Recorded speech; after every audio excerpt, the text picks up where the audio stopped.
Hello friends, welcome to my channel Andhra foods to అప్పు cookings. ఈరోజు video వచ్చేసి sweet and spicy గుమ్మడికాయ కూర చేసి చూపిస్తున్నాను. మనం ఇప్పటి పద్ధతిలో చేసుకునే గుమ్మడికాయ కూర కంటే కూడా అమ్మమ్మలు నానమ్మల కాలం నాటి పద్ధతిలో చేసుకున్నామంటే ఈ గుమ్మడికాయ కూర రుచి అనేది ఇంకా చాలా బాగుంటుంది. నేనైతే మీకు అప్పటి పద్ధతిలోనే చేసి చూపిస్తున్నాను. ముందుగా ఇక్కడ చూడండి, 2.5 కేజీ నుండి 3 కేజీల వరకు ఉంటుంది గుమ్మడికాయనైతే తీసుకుంటున్నాను. ఇందులో సగం అయితే చేస్తున్నానండి, గుమ్మడికాయ మొత్తం చేయట్లేదు. గుమ్మడికాయని నీట్గా పైన కడిగిన తర్వాత ఇక్కడ నేను వీడియోలో చూపిస్తున్న విధంగా ఈ సైజు ముక్కలు కట్ చేసి తీసుకోండి. గుమ్మడికాయ లోపల ఉన్న గింజలను తీసేసి పైన స్కిన్ అలానే ఉండాలండి గుమ్మడికాయకి, అప్పుడే ఈ గుమ్మడికాయ కూర రుచి బాగుంటుంది. మీకు వద్దు అనుకుంటే మీరు తీసేయండి, నేనైతే తీయలేదండి. గుమ్మడికాయ కూర రుచి మొత్తం ఈ స్కిన్లోనే ఉంటుంది. ఇంతకుముందు కాలంలో అయితే అస్సలు తీసేయరు, ఇలానే వండుకుంటారు. చూడండి, ఇందులో సగం అయితే నేను కట్ చేసుకున్నాను, ఈ సగం అయితే పక్కన పెట్టేస్తున్నాను. తర్వాత స్టవ్ పైన మందంగా ఉన్న ఒక గిన్నెను పెట్టుకొని అందులోకి 3 టీ స్పూన్లు ఆయిల్ వేసుకోండి. ఆయిల్ కొంచెం హీట్ అయిన తర్వాత ఇందులోకి 1 టీ స్పూన్ ఆవాలను వేసుకోండి. అలాగే 1 టీ స్పూన్ జీలకర్రను కూడా వేసుకోండి. అలాగే 2 ఎండుమిర్చిని కూడా ఇలా కట్ చేసి వేసుకోండి. ఒక మీడియం సైజు ఉల్లిపాయను కూడా ఇలా సన్నగా పొడవుగా కట్ చేసి వేసుకోండి. అలాగే 2 పచ్చిమిర్చిని కూడా ఇలా పొడవుగా కట్ చేసి వేసుకోండి. 4 వెల్లుల్లిని కూడా ఇలా చితకొట్టి వేసుకోండి. అలాగే 2 రెమ్మల కరివేపాకును కూడా వేసుకొని మీడియం ఫ్లేమ్లో ఆనియన్స్ మంచి కలర్ వచ్చే వరకు ఫ్రై చేసుకోండి.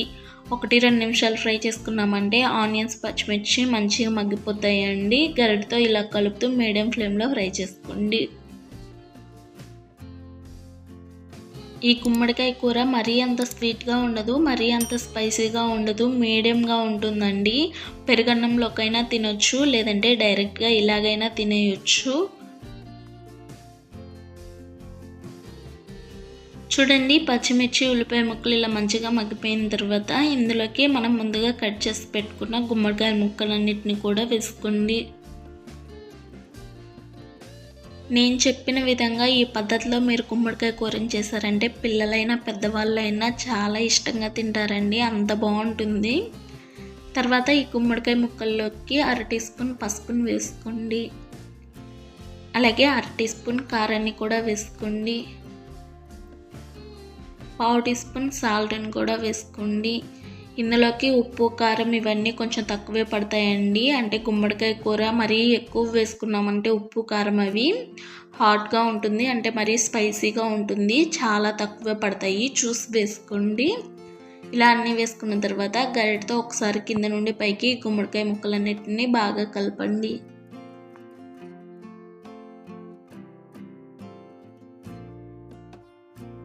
తర్వాత ఈ గిన్నె పైన మూతను పెట్టుకొని మీడియం ఫ్లేమ్లో మధ్య మధ్యలో కలుపుతూ ఒక 10 నిమిషాలు ఉడికించండి.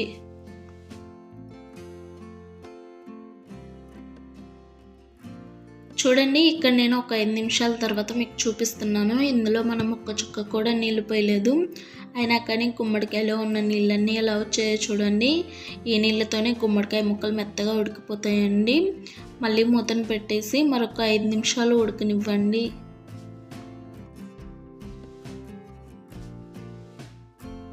ఒక 10 నిమిషాలు ఉడికిన తర్వాత చూపిస్తున్నాను. గరిటతో ముక్కని ఇలా అన్నాము అని అంటే ఎంత మెత్తగా ఉడికిపోయిందో చూడండి గుమ్మడికాయలో ఉన్న ఊటతోనే. తర్వాత ఇందులోకి బెల్లం తురుమును వేసుకోండి. ఇక్కడ నేను తీసుకున్న గుమ్మడికాయ వెయిట్ వైజ్ వచ్చేసి 1.5 కేజీ వరకు ఉంటుందండి. 1.5 కేజీ గుమ్మడికాయకి 1/2 కేజీ వరకు బెల్లంని వేసుకున్నాను. అలాగే 2 టేబుల్ స్పూన్లు షుగర్ని కూడా వేసుకుంటున్నాను.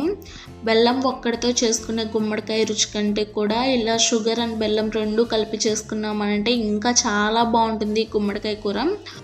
ఒకవేళ మీకు షుగర్ వద్దు అనుకుంటే బెల్లం ఒక్కటి వేసుకొనైనా కానీ చేసుకోండి.